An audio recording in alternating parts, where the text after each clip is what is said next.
आमतौर पर हम लोगों की सोच ये रहती है कि किसी भी चीज में पैसे लगाएं तो उसका तुरंत रिफंड मिलना चाहिए और एक फाइनेंशियल ईयर में ही हिसाब किताब ठीक निकालना चाहिए। ये बाय एंड लार्ज हम लोगों की सोच रहती है और उसके कारण एक लंबी सोच के साथ रिसर्च को बल देना, इनोवेशंस को बल देना, ये हमारी आखिरी प्राथमिकता रहती है। बाकी सब काम हो जाए उसके बाद भी अगर कहीं है तो फिर देखेंगे। उसी प्रकार से अगर इनकम टैक्स में अगर कुछ रियायत मिलती है, क्योंकि अगर आप रिसर्च और डेवलपमेंट के लिए अगर थोड़ा पैसा खर्च करोगे इनकम टैक्स में वो रहेगा तो फिर उसमें डाल देते हैं। लेकिन वो एक बॉक्स होता है जिसमें डाल देते हैं। ये बाय एंड लार्ज हम लोगों का स्वभाव है और ये इसलिए बन जाता है कि जो है उससे गाड़ी चल जाती है। जब तक कोई चैलेंज नहीं आती है, नए आविष्कार हमें इरेलेवेंट नहीं बना देते, तब तक ये चीजें चलती रहती है। इन दिनों अनुभव यह आ रहा है कि पूरे विश्व में जो युवा मन है, ये युवा मन परंपरा से बाहर निकलने के लिए छटपटा रहा। उसको लगता है कि पुराने जमाने की पेन ऐसी क्यों, अलग प्रकार की पेन क्यों ना, वो खोजता है। हमने सदियों से एक ही प्रकार के स्पेक्स पहने, चश्मे पहने, वो कहता नहीं ऐसे नहीं, ऐसे क्यों नहीं हो सकते। हर चीज में उसको नयापन चाहिए, हर चीज में उसको बदलाव चाहिए और बदलाव के साथ भी यूटिलिटी के स्टैंडर्ड पे, कंफर्ट के स्टैंडर्ड पर और खर्च के संबंध में भी अगर उसको उचित लगता है तो वो हाथ लगाता है। इसका मतलब ये हुआ कि जगत बहुत तेजी से बदलता चला जा रहा है। हर समय नई नई चीजें आविष्कार होती चली जा रही है। लेकिन अगर दुनिया जिस तेजी से बदल रही है, दुनिया जिस तेजी से आविष्कारों को स्वीकार कर रही है, अगर हम उसके साथ अपने कदम नहीं मिलाएंगे तो हम इरेलेवेंट हो जाएंगे। जब तक हम अपने गांव की इकोनॉमी के साथ जुड़े हुए थे, तब तक तो गांव का कुम्हार जिसका आकार की मटकी बनाता था, काम चल जाता था। लेकिन अब बाजार में फ्रीज आपको चैलेंज कर रहा है तो आपकी मटकी इरेलेवेंट हो रही है, तब आपको कुछ इनोवेशन करना पड़ेगा। और इसलिए पहले कहते थे आवश्यकता ये खोज की जननी है, लेकिन अब लगता है कि बाजार में अगर टिकना भी है तो भी खोज अनिवार्य है। यानी व्यापारिक दबाव है, व्यावसायिक दबाव है और उस व्यावसायिक दबाव को भी अगर समझ करके हम इस प्रायोरिटी को स्वीकार नहीं करते हैं तो मैंने कहा वैसे दुनिया इकोनॉमी ग्लोबल है। अब पुराने जमाने में हम जो राखी बनाते थे, हजारों लोग रोजी रोटी कमाते थे, लेकिन चाइना ने सोचा इसमें भी हाथ डालो। उसने इनोवेशंस किए और हमारी राखी चली गई, उनकी राखी बाजार में आई। उनको ध्यान रहता है कि होली के दिन आ रहे हैं, हिंदुस्तान के लोग रंग उड़ाते हैं, तो रंग क्या किस प्रकार के नए खिलौने के रूप में लाए जाए, उसको उसको कैसे मार्केटेबल बनाया जाए, और उसमें छोटा छोटा परिवर्तन करते हैं। तो एक इनोवेशन का क्षेत्र ये है जो मार्केट में आपको टिकाए रखता है। दूसरा क्षेत्र है जो जीवन की आवश्यकताओं को समझता है, उसको मार्केट से कोई लेना देना नहीं, जो समाज जीवन के वैल्यूज के लिए। अब किसी समय जो लोग यहाँ पर 40 से ऊपर की आयु के होंगे, उन्होंने यहाँ साबरमती से गांधीनगर गए होंगे, तो रास्ते पर उन्होंने एक बिजली का कारखाना देखा होता साबरमती, और वहां पर पहले जो वहां से राख निकलती थी, ऐश निकलती थी, उसके ढेर लगे रहते थे, पॉल्यूशन के सवाल होते थे। लेकिन आज उस ऐश को लेने के लिए क्यों लगती है, हमको ढेर नहीं लगता। क्यों?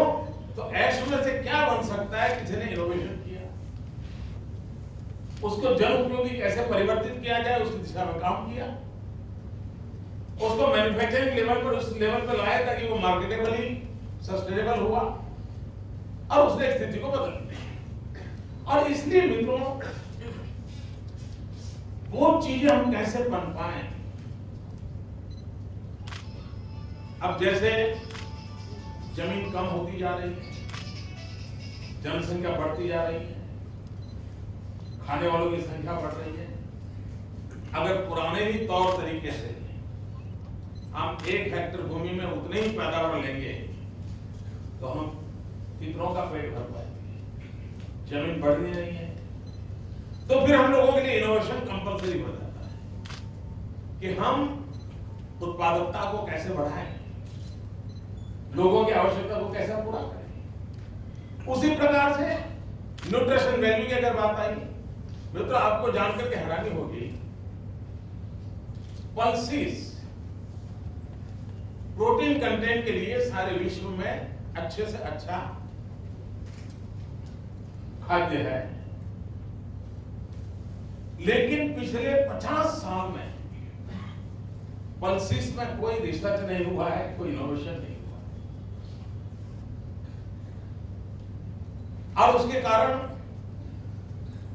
एक तो कम भूमि में ज्यादा पल्सीज कैसे तैयार हो, पल्सीज में प्रोटीन कंटेंट कैसे ज्यादा बढ़े, उस पर कैसे काम करें।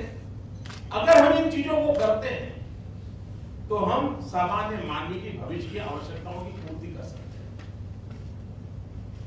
मैं जब 2001 में मुख्यमंत्री बना, शुरू में मैंने एक काइट फेस्टिवल को थोड़ा और आर्थिक बल देने के लिए सोचा, तो मैंने एक मार्केट रिसर्च करने वाली टीम को काम दिया। मैंने कहा भाई देखिए, हमारा जो ये काइट का बिजनेस, उसका हाल क्या है, जरा स्टडी करते हैं। आपको जान के हैरानी होगी, छोटा सा व्यापार है, छोटी सी चीज है, लेकिन कोई माइंड अप्लाई नहीं करता। ज्यादातर गरीब मुसलमान परिवारों के घरों में, झुग्गी झोपड़ी में महिलाएं पतंग बनाती थी, लेकिन एक पतंग बनने में करीब 32 जगह पर उसको ट्रैवल करना पड़ता था। बांस एक जगह से आता था, कटता कहीं और था, सदी कहीं और निकलती थी, कागज कहीं और बनता था, कागज के 3 कलर डालने तो कहीं और हो जाता था, उसके लिए जो लिक्विड की जरूरत पड़ती थी, जो स्टिक करने के लिए चाहिए गम टाइप, वो कहीं और बने ना। तो हमने कहा भाई इसको थोड़ा कम किया जा सकता है। उस टीम ने काम किया, 32 जगह से कट 13 पर आए। अब फिर हमारे ध्यान में आया कि भाई पतंग यहाँ बनता है और बांबू आता है आसाम से, ये पतंग तो बड़ा महंगा पड़ता है। जबकि हमारे गुजरात में बांबू होते हैं, तो ऐसा क्यों? तो मैंने पूछा भाई क्या बात है, तो बोले गुजरात का जो बांबू है उसकी 2 गांठ के बीच का डिस्टेंस कम होता है और वो पतंग के लिए कम पड़ता है। हमें उस बांबू की जरूरत होती है जिस बांबू में 2 गांठ के बीच का डिस्टेंस ज्यादा है। अब छोटी सी बात है, किसी ने माइंड अप्लाई नहीं किया था। मैंने यहाँ टिश्यू कल्चर वालों को इकट्ठा किया, जेनेटिक साइंस वालों को इकट्ठा किया। आप हैरान होंगे,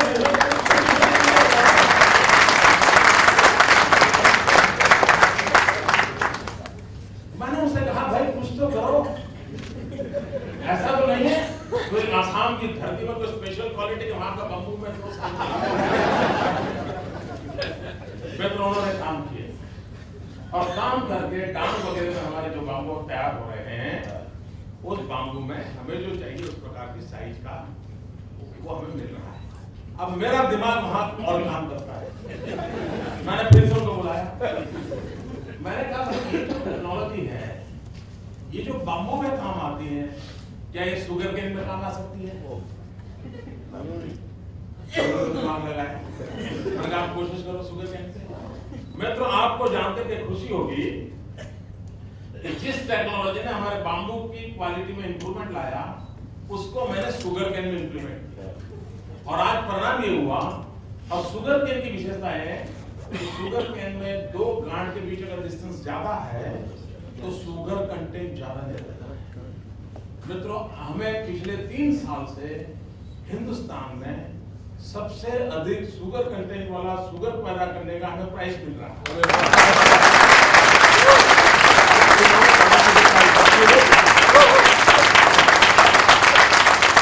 बात तो शुरू हुई थी पतंग से। आज चुनाव में आपने देखा होगा पतंग के कारण से सबसे ज्यादा गालियां पड़ रही हैं।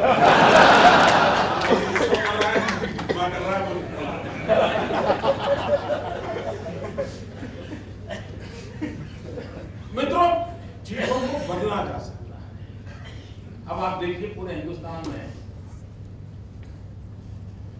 गांव में बिजली नहीं है तो 4 घंटे 6 घंटे 8 घंटे। गुजरात में भी वही हाल है। मैं जब 2001 में मुख्यमंत्री बना, सब लोग जो मुझे मिले तो क्या कहते थे, मेरे दोस्त मिले होंगे, पत्रकार मित्र मिले होंगे, व्यापार जगत के लोग मिले होंगे, एक छोटी सी बात मुझे बताते थे 2001 में, नरेंद्र भाई कुछ करो, कम से कम शाम को खाना खाते समय बिजली मिले, ऐसा तो करो। यानी डिनर टाइम पे हमारे यहाँ पावर नहीं मिलता। वो दिन थे 2001-2 में। मेरा भी मन करता था यार सॉल्यूशन क्या। मैं पूछता था हमारे अधिकारियों से, अरे ये क्या बात है, आप टाइमिंग बदलो, शाम को दो या बच्चों को पढ़ना है तो समय दो, कुछ तो सोचो। वो कहते नहीं साहब, ये खेत में जो बिजली जाती है वो चोरी होती है। अब ये इतने साल हो गए, सब कुछ सोचता नहीं। मैंने कहा यार कोई तो रास्ता निकालना चाहिए। ईश्वर ने हमको रास्ता सुझा दिया। अब मुझे कोई अवार्ड मिला नहीं।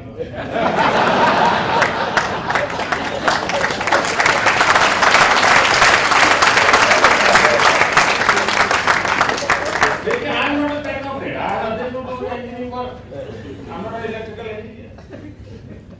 मेरे मन में विचार आया कि भाई ये किसान चोरी करता है इस नाम पर, अब पूरे गांव को परेशान क्यों करता है। मैंने उनसे कहा ऐसा करो भाई, खेत में जाने वाला फीडर अलग कर दो, गांव में जाने वाला फीडर अलग कर दो, तो कोई प्रॉब्लम सॉल्व है। बोले साहब ये तो हो सकता है। अब बताइए, इसको करने में बिजली जब से पैदा हुई तो मैं आया तब तक इंतजार किया।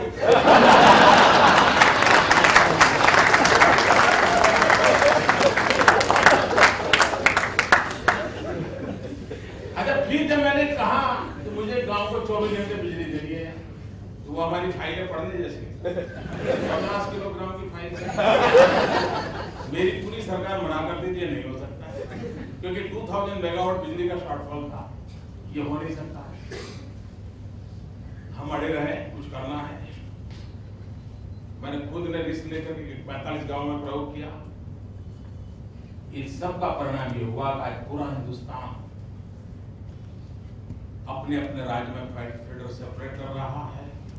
जिस मॉडल पर गुजरात में गांव में भी 24 घंटे बिजली मिल रही है, उसी मॉडल पर पूरे हिंदुस्तान में 24 घंटे बिजली देने का प्रयास शुरू हुआ। सब लोग सफल अभी नहीं हुए क्योंकि कठिनाइयां हैं, लेकिन शुरू हुआ। अब ये तो छोटा इनोवेशन है, ये चीजें बदलती हैं। आपने देखा होगा पूरे दुनिया में रिन्यूएबल एनर्जी की बड़ी चर्चा है। सब लोग मानते हैं कि ग्लोबल वार्मिंग का संकट है, कितना है, फलाना कोई रास्ता खोजना चाहिए। हमने सोलर एनर्जी में इनिशिएटिव लिया और मैं आप सब नौजवानों से आग्रह करूंगा, कभी मौका पड़े तो आप पाकिस्तान की सीमा पर सांतलपुर में हमने दुनिया का सबसे बड़ा जो सोलर पार्क बनाया है, उसको आप जरूर देखिए। आपको लगेगा बंजर भूमि में क्या काम हो सकता है।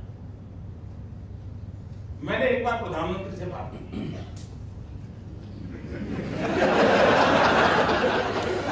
मैंने ये नहीं कहा है प्रधानमंत्री ने मेरे से बात की।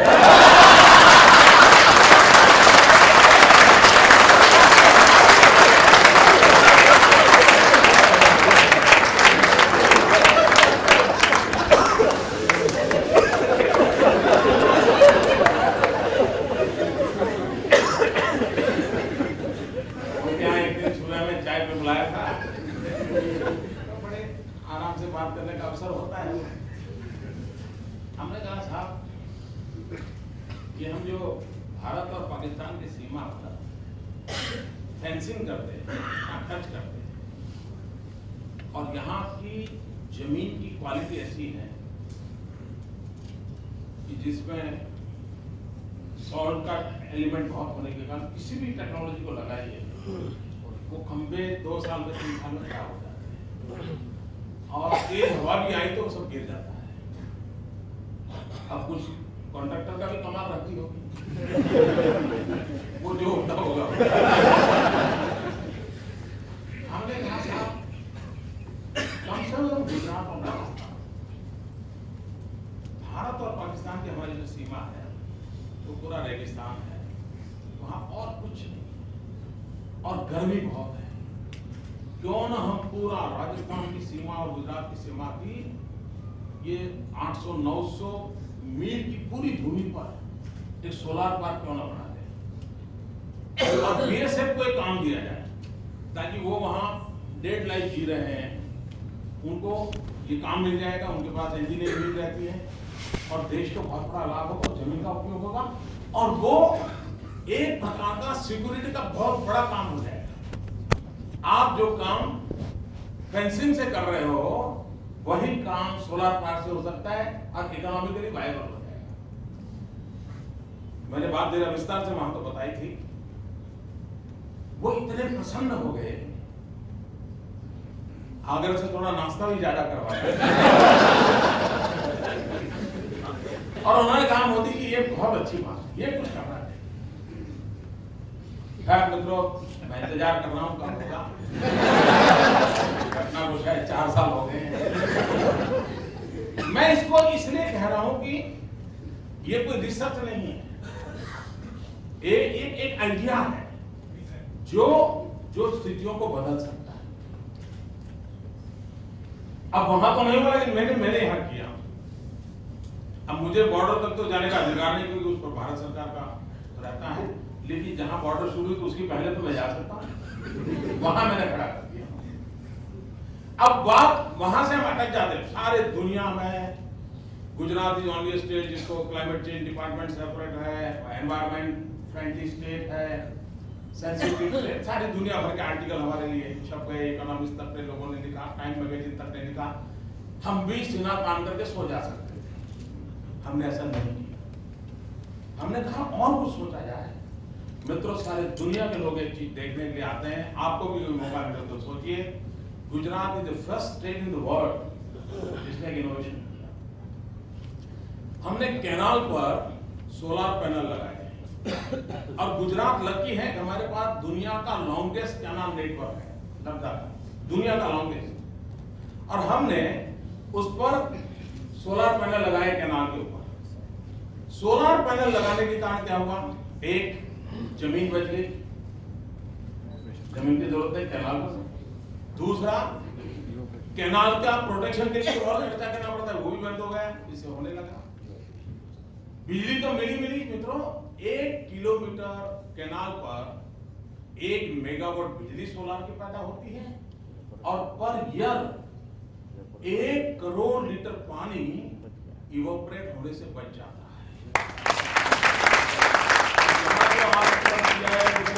जितना खाना जो आप सोच रहे हैं, ये आंसर, ये सॉल्यूशन। और मित्रों, सबसे बड़ा उससे एक और लाभ हुआ कि हमने एक पायलट प्रोजेक्ट गांधीनगर में किया था सोलर का, 1 मेगावाट का, और यहां से 20 किलोमीटर दूरी पर एक कैनाल पर हमने दूसरा किया, और सरप्राइजिंगली दोनों के बीच में 20 किलोमीटर का डिस्टेंस होने के बावजूद भी उतना ही सनराइज मिलने के बावजूद भी जो कैनाल के ऊपर सोलर पैनल लगाया उसकी बिजली का उत्पादन 16% ज्यादा आता है। और क्यों? और जो हमने जब किया तब हमारे दिमाग में नहीं था। जब जमीन पर सोलर पैनल होता है तो जमीन हीट जनरेट भी करता है, सूर्य ताप से हीट जनरेट करता है, उसके कारण सोलर में से एनर्जी जनरेशन कम होता है। यहां नीचे पानी होने के कारण वो ठंडा रहता है, ठंडा रहने के कारण 16% एक्स्ट्रा एनर्जी मिल रही है। अब ये सारी चीजें हमारी अपनी यूनिवर्सिटी उसको जरा रिसर्च करें, ढंग से लिखें और दुनिया के सामने अगर मॉडल प्रस्तुत करें, मैं समझता हूं सारी मानव जात को काम आएगा। और इन दिनों दुनिया के कई देशों के लोग हमारे इस प्रोजेक्ट को देखने के लिए आए। अगेन मित्रों, मुझे इस इनोवेशन का अवार्ड नहीं मिला। 2014 में काम करते करते सहज रूप से बहुत सी नई चीजें हम कर सकते हैं। मित्रों, मैंने अभी कहीं पढ़ा कि जो विंड एनर्जी है, विंड एनर्जी में एक नए मॉडल की संभावनाएं खड़ी हुई है। जैसे हम लोग घर में एसी चलाते हैं, एसी चलाते हैं तो साथ में एक छोटी पाइप लगाते हैं जिससे पानी निकलता है, मतलब वो कहीं कहीं से एयर में से पानी सक करता है। मित्रों, नए विंड एनर्जी के मिल ऐसी आ रही है कि जब वो विंड मिल चलती होगी तो एयर में से भेज को सक करेगी और एक wind mill per day 10,000 litre शुद्ध पीने का पानी दे सकता है।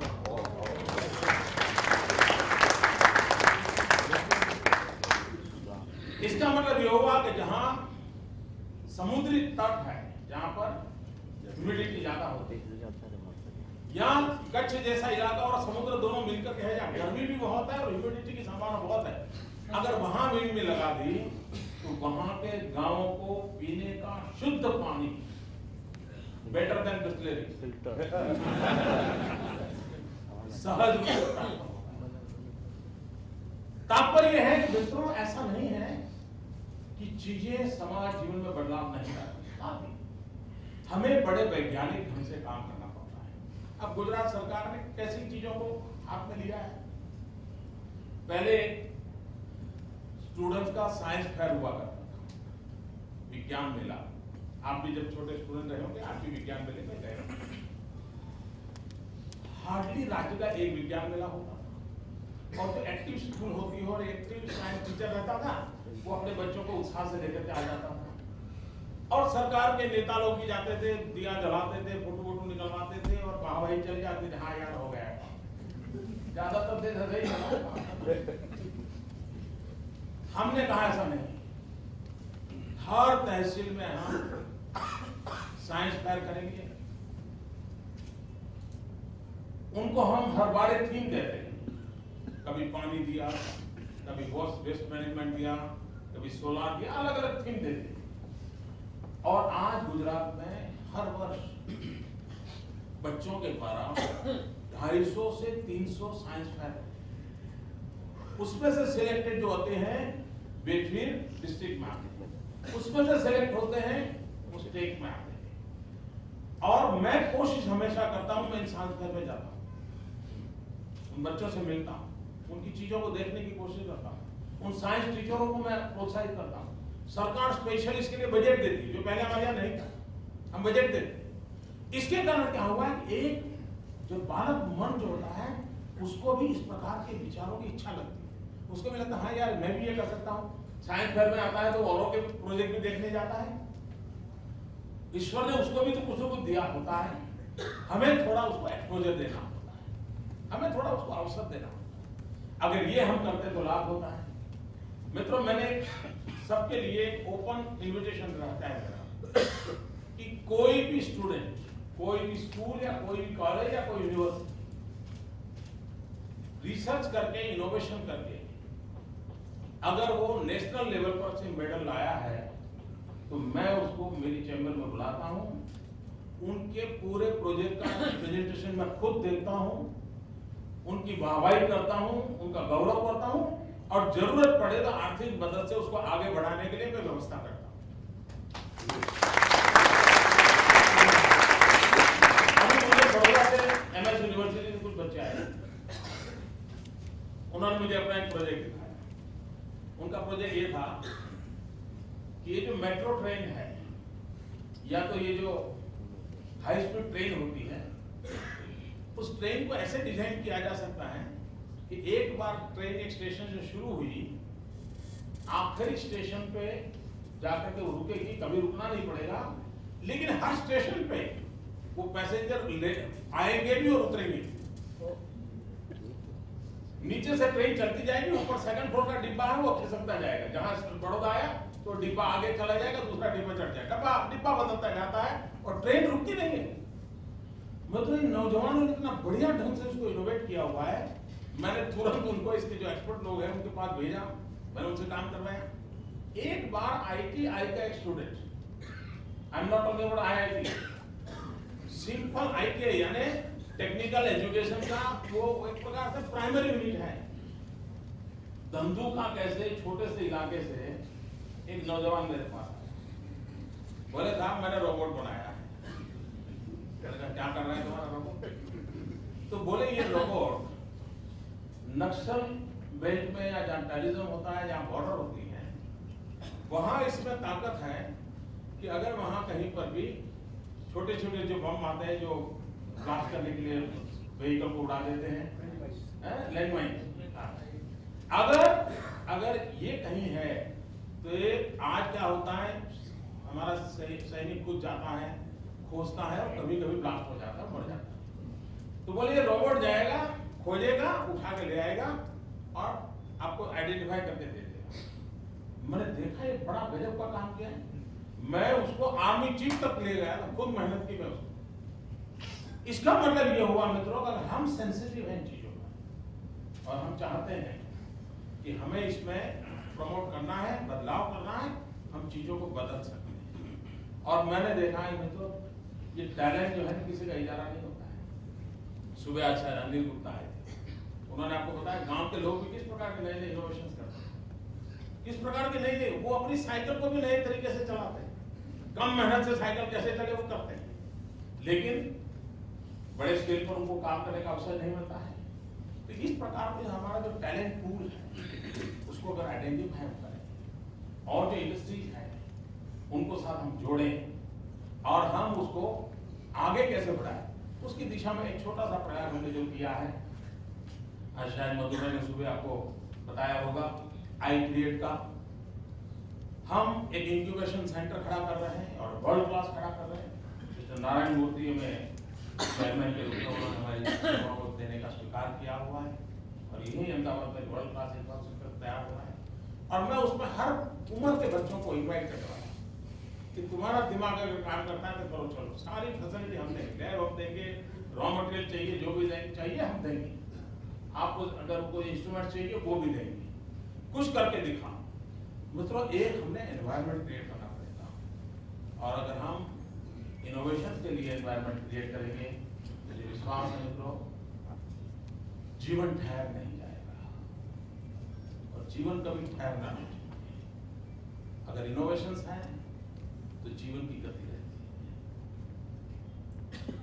रिसर्च है तो जीवन में बदलाव आता है।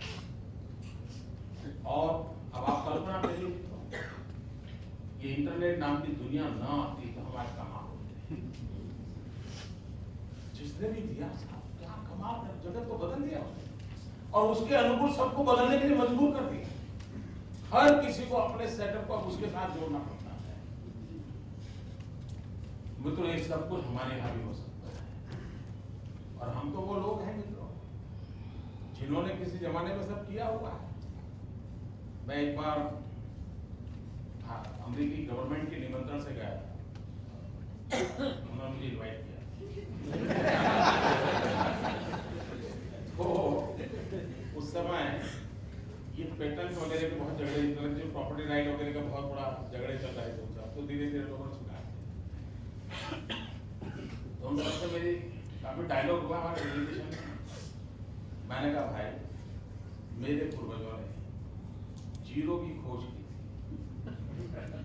और हम उसको कुर्सी के नीचे दबा करके बैठ गए होते, आज दुनिया चांद पर पैर रख सकती थी। हमने कहा हम लोग हैं जिन्होंने दुनिया में सबसे पहले प्लास्टिक सर्जरी की। शरीर मनुष्य का और माथा हाथी का।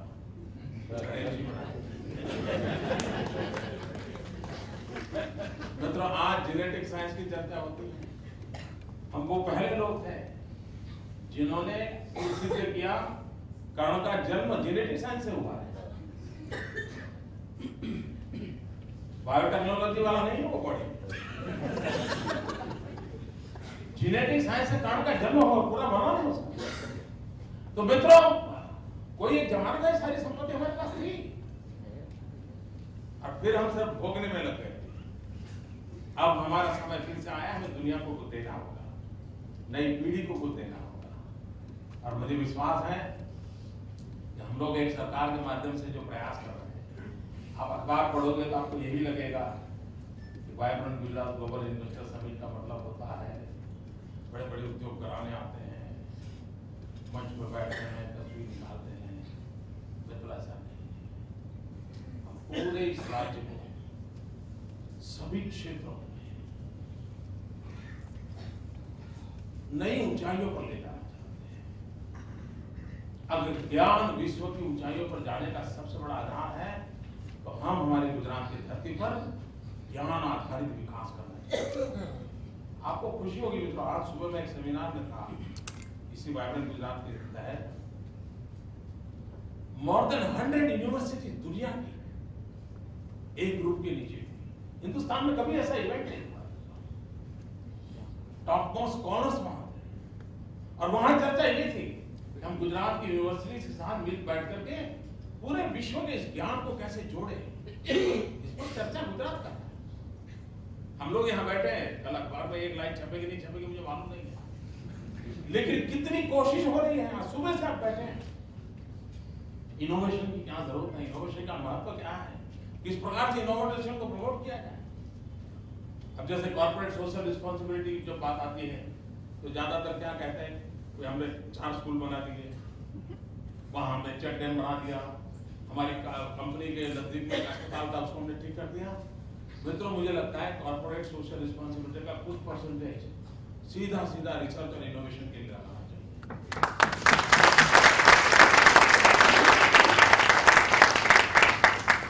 और मैं जरूर, मेरे यहाँ जितने पब्लिक लिमिटेड है हमारे यहाँ, DSFC, GNFC वगैरह, मैं कोशिश करूंगा वहीं से मैं शुरू करूँ कि किस प्रकार से